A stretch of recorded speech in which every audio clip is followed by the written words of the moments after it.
Bismillahirrahmanirrahim. Assalamualaikum warahmatullahi wabarakatuh. Alhamdulillahirabbil alamin wassalatu wassalamu ala asyrafil anbiya'i wal mursalin wa ala alihi wa sahbihi ajmain. Saya Ustazah Nur Nadia binti Muhammad Haidee. Pada hari ini akan mengajar awak semua sirah tahun 5 tentang pembukaan kota Mekah ataupun yang di dalam bahasa Arabnya kita sebut Fatahu Makkah. Okey, yang pertama, apakah sebab-sebab berlakunya pembukaan kota Mekah?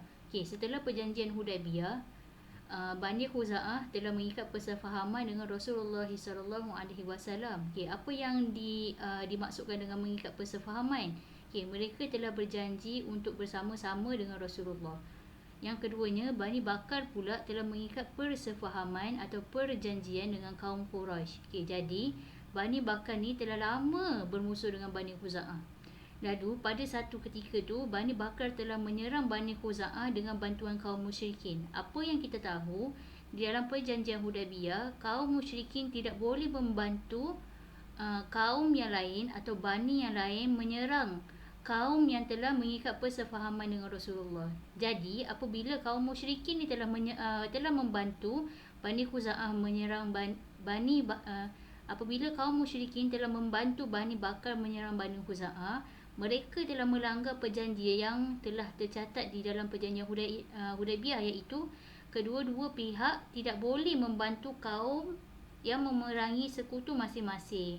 Jadi apabila kaum musyrikin telah membantu Bani Bakar menyerang Bani Khuza'ah, Rasulullah telah mempersiapkan satu angkatan tentera untuk memberi pengajaran kepada kaum musyrikin ni kerana mereka telah melanggar perjanjian. Yang seterusnya, bilakah tarikh pembukaan kota Mekah ni?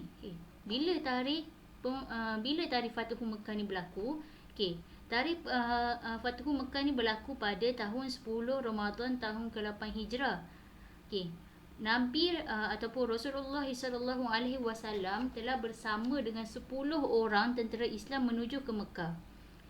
Allah telah mewahyukan peristiwa ni di dalam surah yang diturunkan dalam surah An-Nasr, iaitu saya bacakan. A'udzubillahi minasyaitonirrajim. Bismillahirrahmanirrahim. Idza jaa nasrullahi wal fath wa ra'aitan nasa yadkhuluna fi dinillahi afwaja fasabbih bihamdi rabbika wastaghfir innahu kana tawwaba. Apakah maksud di dalam surah An-Nasr ini? Maksudnya, apabila telah datang pertolongan Allah dan kemenangan, dan kamu lihat manusia masuk agama Allah dengan berbondong-bondong. Apa berbondong-bondong ni? Berbondong-bondong ni maksudnya beramai-ramai. Maka bertasbihlah, memuji Allah lah dengan memuji Tuhanmu dan memohonlah ampun kepadanya. Sesungguhnya dia adalah Maha Penerima Taubat. Apa yang kita dapat daripada surah ni, ini adalah satu janji yang telah Allah beri kepada kaum muslimin. Al-Fath tu pun maksud dia pembukaan. Jadi ataupun kemenangan. Jadi Allah telah memberi kemenangan kepada umat Islam. Di manakah? Apabila tentera Nabi Muhammad SAW telah sampai di satu tempat, iaitu Damar Zohran, mereka dan baginda telah mengarahkan pasukan tentera berhenti di situ dan membuat khemah dan memasang banyak unggun api. Kenapa unggun api ni dipasang pada setiap khemah? Mereka telah memasang unggun api ni pada waktu malam di setiap kumpulan. 3 unggun api telah dipasang di dalam setiap kumpulan. Kenapa? Untuk menggerunkan musuh dan mengelakkan pertumpahan darah kerana pasukan tentera nampak lebih besar. Apabila kaum muslimin telah memasang 3 unggun api pada setiap khemah, mereka orang kaum musyrikin nampak macam kaum muslimin ni mempunyai pasukan tentera yang besar, dan mereka ini telah menyebabkan mereka gerun dan rasa takut dengan kaum muslimin yang ingin datang menyerang mereka. Ketika Nabi Muhammad SAW dalam perkhemahan, jadi ada 2 orang telah menemui Rasulullah SAW, iaitu siapa? Baginda didatangi oleh pakcik baginda iaitu Al-Abbas. Al-Abbas ni adalah pakcik Nabi dan Abi Sufyan bin Harb. Tujuan mereka ni bertemu dengan Rasulullah SAW adalah untuk memeluk agama Islam. Yang seterusnya, apabila Nabi Muhammad Nabi Muhammad telah meneruskan perjalanan ke Mekah. Apa strategi Nabi Muhammad sebelum dimasuk ke Mekah? Jadi Nabi Muhammad telah membahagikan tentera kepada beberapa arah yang berbeza di setiap penjuru Mekah.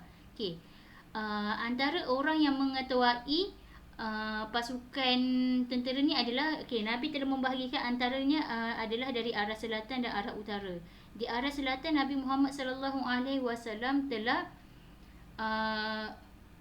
telah mengamanahkan Khalid Al-Walid sebagai ketua tentera bahagian arah selatan, dan pada arah utara pula Az-Zubair bin Al-Awwam.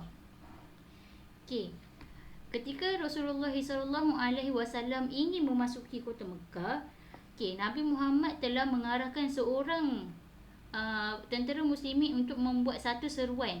Apa seruan tentera muslimin ni masa masuk dalam kota Mekah? Dia telah mengatakan, sesiapa yang masuk ke dalam rumah dan mengunci pintu rumah atau masuk ke Masjidil Haram, maka dia beroleh jaminan keselamatan. Siapa yang mengunci rumah dan masuk ke dalam rumah, jadi Nabi Muhammad SAW telah menjamin keselamatan mereka. Jadi Nabi Muhammad tidak menyerang pun orang-orang yang berada di dalam kota Mekah. Jadi adakah telah berlakunya pertumpahan darah di dalam peristiwa kota Mekah ni? Tiada pertumpahan darah yang berlaku, cuma terdapat pertempuran kecil pada penjuru arah selatan yang telah diketuai oleh Khalid bin Al-Walid. Yang seterusnya, Rasulullah memasuki kota Mekah bersama kaum muslimin. Yang pertama, Nabi Muhammad SAW telah memasuki Mekah dengan menunggang unta yang bernama Al-Qaswa. Al-Qaswa ni adalah unta yang sama semasa Nabi mula-mula memasuki kota Madinah. Yang kedua, Nabi Muhammad telah masuk ke kota Mekah dalam keadaan yang merendah diri di atas kurniaan Allah Subhanahu Wa Taala.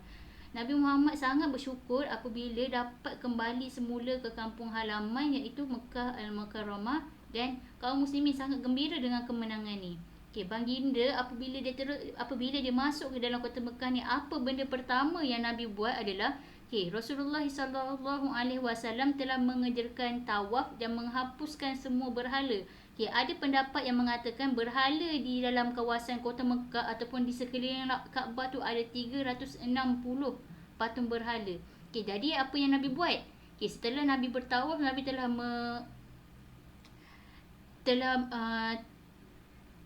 telah menghapuskan semua berhala ni. Jadi selepas Nabi masuk tu telah menghapuskan semua berhala tu, tiada lagi berhala yang berada di sekitar kawasan kota Mekah.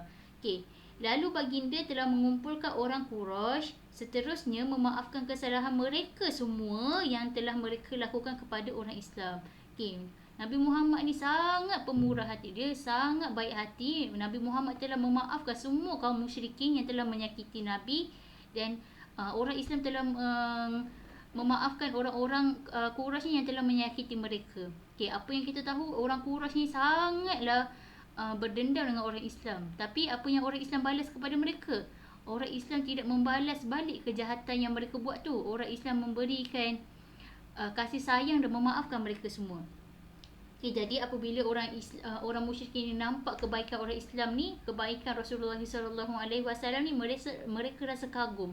Macam mana seorang orang yang mereka telah sakiti telah boleh memaafkan mereka semula.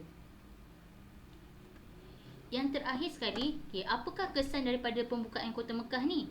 Yang pertama, penaklukan Islam terhadap Makkah adalah tanda berakhirnya penyembahan berhala di kalangan orang Arab. Nabi Muhammad telah merosak, telah menghancurkan semua berhala tu. Jadi itulah yang terakhirnya penyembahan berhala di kalangan orang Arab.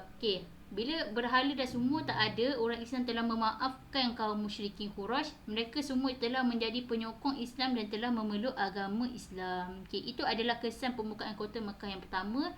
Dan yang keduanya, okey, ramai orang Islam telah mengangkat perjanjian setia dan memeluk Islam seperti Muawiyah bin Abi Sufyan. Okey, siapa Muawiyah bin Abi Sufyan ni?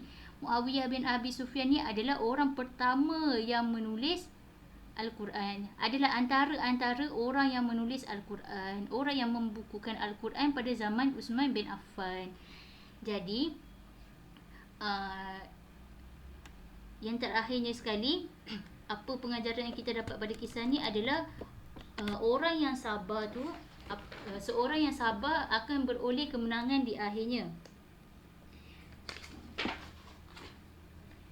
Maka orang Islam ataupun umat Islam hendaklah sentiasa mengeratkan hubungan sesama Muslim. Okay, jadi apabila seseorang berbuat kejahatan kepada kita, kita tak boleh balas kejahatan balik kepada orang tu. Kita kena menegur dengan secara hikmah. Pada zaman Rasulullah ni, mereka menegur secara hikmah dulu, baru boleh berperang. Kita tak boleh berperang tanpa ataupun ikut suka hati kita. Okay, itu sahaja daripada saya. Okay. Ustazah harap semua orang dapat daripada pengajaran daripada kisah Fatuhu Makkah ni, kisah pembukaan kota Mekah. Yang terakhir sekali, saya ada sediakan soalan daripada cerita ataupun daripada sirah pembukaan kota Mekah ni. Semua orang boleh menjawab soalan dengan baik. Okay, saya akhiri pembelajaran kita pada hari ini. Wabillahi taufiq wal hidayah. Assalamualaikum warahmatullahi wabarakatuh.